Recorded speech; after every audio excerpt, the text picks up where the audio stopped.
Welcome back to my channel. It looks like NVIDIA is gearing up for a massive release of the RTX 5090, with reviews rumored to drop this Thursday.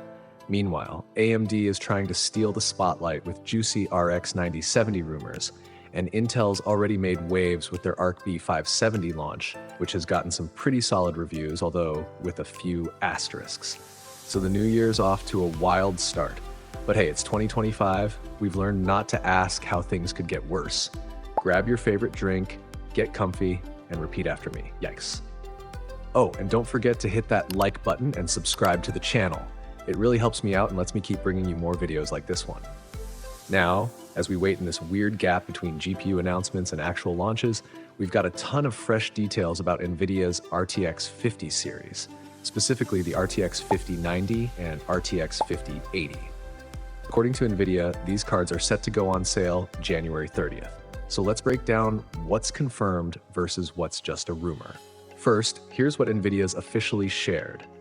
The RTX 50 series lineup includes 4 cards, and we've got a January 30th sale date for the 5080 and 5090. In a recent Gamers Nexus interview, NVIDIA's thermal engineer Malcolm Gutenberg revealed that the 5090 cooler is a true 2-slot design. Pretty impressive for a 575-watt GPU.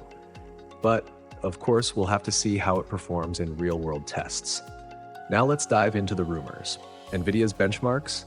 They're a little sketchy. The graphs are missing proper labels, and it's hard to tell the actual value of the comparisons. Claims that the RTX 5070 matches or even beats the 4090, that relies heavily on multi-frame generation, which is a DLSS 4 exclusive feature for the 50 series. But here's the catch. These generated frames don't include new data from the game engine, so the comparison is a bit misleading. Naturally, this has sparked a fake frame scandal, which overshadows the legit benefits of frame generation in certain scenarios.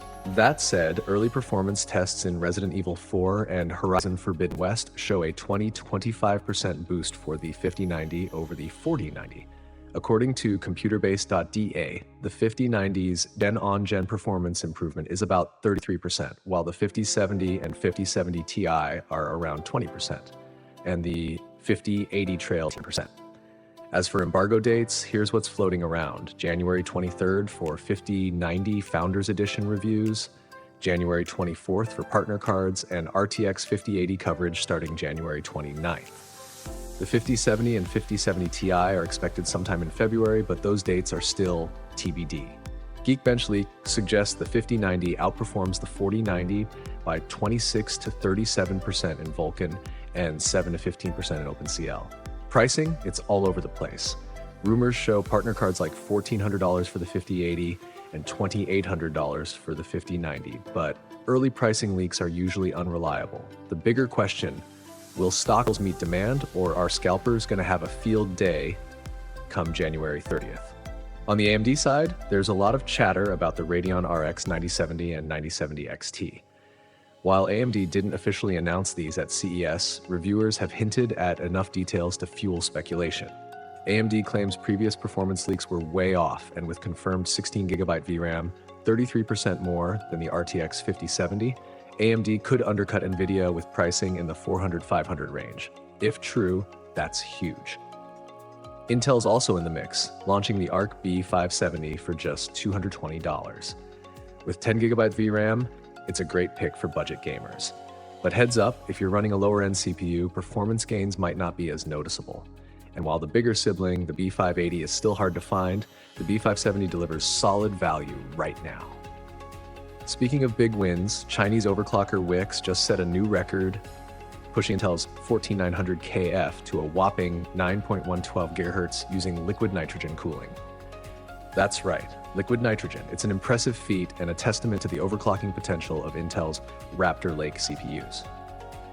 In other news, Linus Sebastian recently showed up on The Tonight Show with Jimmy Fallon, demoing some cool CES gadgets like Lenovo's rollable OLED laptop and X-Real wearable glasses. The segment went well, aside from a hilariously awkward moment where Linus tried to explain what a waifu is. Let's just say Jimmy was very confused.